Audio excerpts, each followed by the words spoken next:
Alright, welcome back to part 2. Pretty much all I'm going to do is put the axle back on the chassis here. And that'll be it.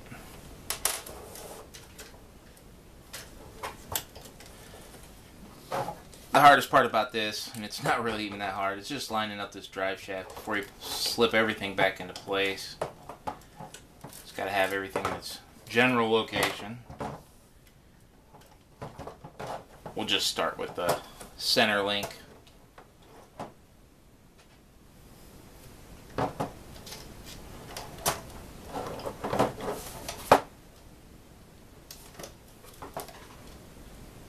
Trying to move so you can see. I'm not going to tighten these nuts up until I'm all done, just in case I gotta take something apart and put it back together again.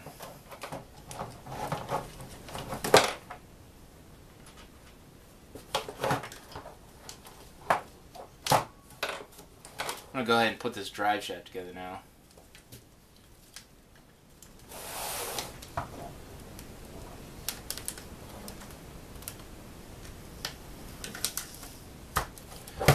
Easier said than done when you got it like this, I suppose. There we go. You saw that. Let's just do this side. The other side looks like it'll go together from there.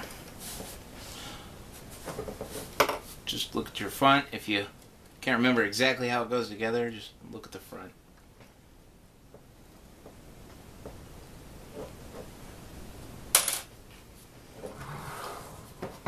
I want you guys to see this.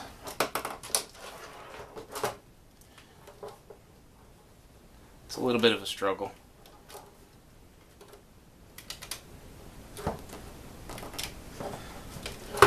Kind of ugly sometimes.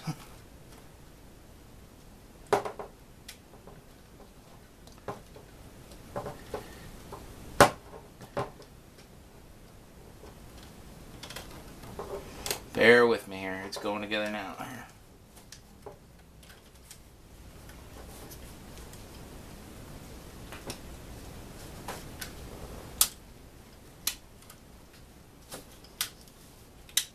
There, that one's in. Put a nut on it. You can see.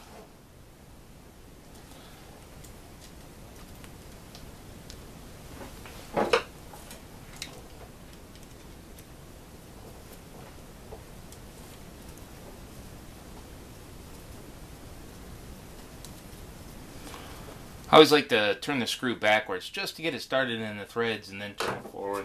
Seems like it's a little easier for those of you that are maybe inexperienced with putting nuts on the screws.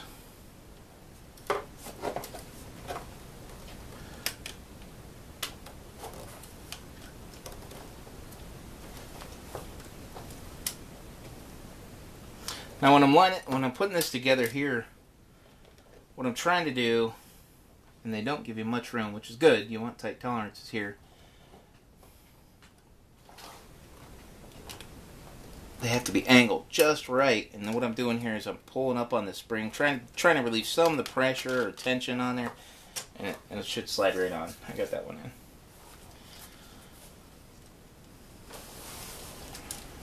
I'll start the nut.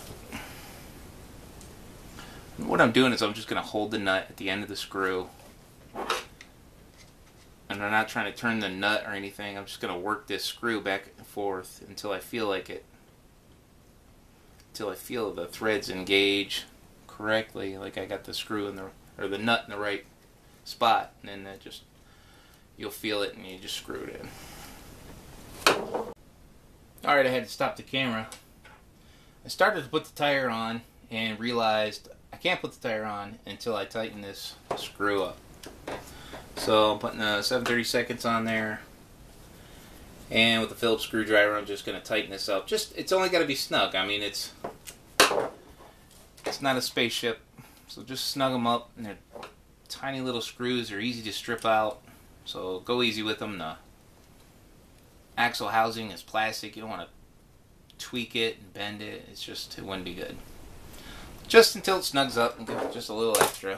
I think I lost one of my axle nuts. And same way with the center. It doesn't have to be super tight. Alright, now I'll put a tire on.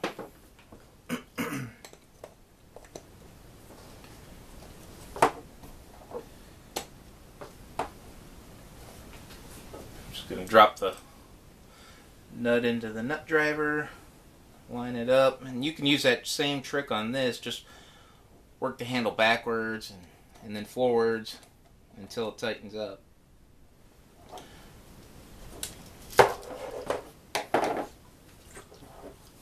I felt that one engage right away. I didn't need to move it backwards.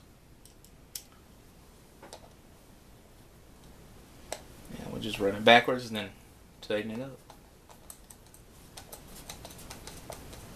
You only want to go snug.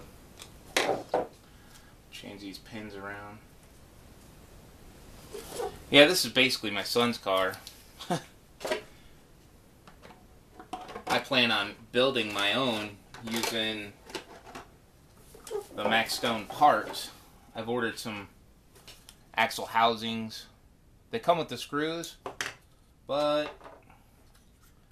they shorted me one screw on this one. So, what are you going to do? I don't really care. I already ordered more screws off them, so it doesn't matter to me. It's peanuts. So, I'll be building my own, and I'm going to be building a scaler. I'd like to find like a Bronco body, or maybe an F-150 body, if at all possible. And do a complete build for you using the Maxstone parts.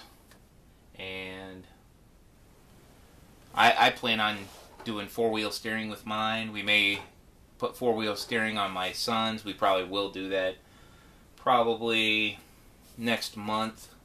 But till then, I'm going to make some more videos and just showing you the performance of this. I know there's lots of them out there, and I encourage you to watch all of them. But you know, like I said, maybe we'll get a video of how these axles snap. It seems to me if you get like those thin roots or whatever that come out of the ground, it wraps around the tire, and it just, the torque just from the motor just snaps these axles. I don't know why anybody would want to put a bigger engine in here. The second you do that, you're causing more torque, and these axles are just going to snap all the time. And I honestly, I don't know why people do it. You don't have to do it. If you want to upgrade it, make it go faster for a short time, but get your wallet out because you're going to be buying some parts. Alright, that's it for today. Thanks for watching. Wide Open RC.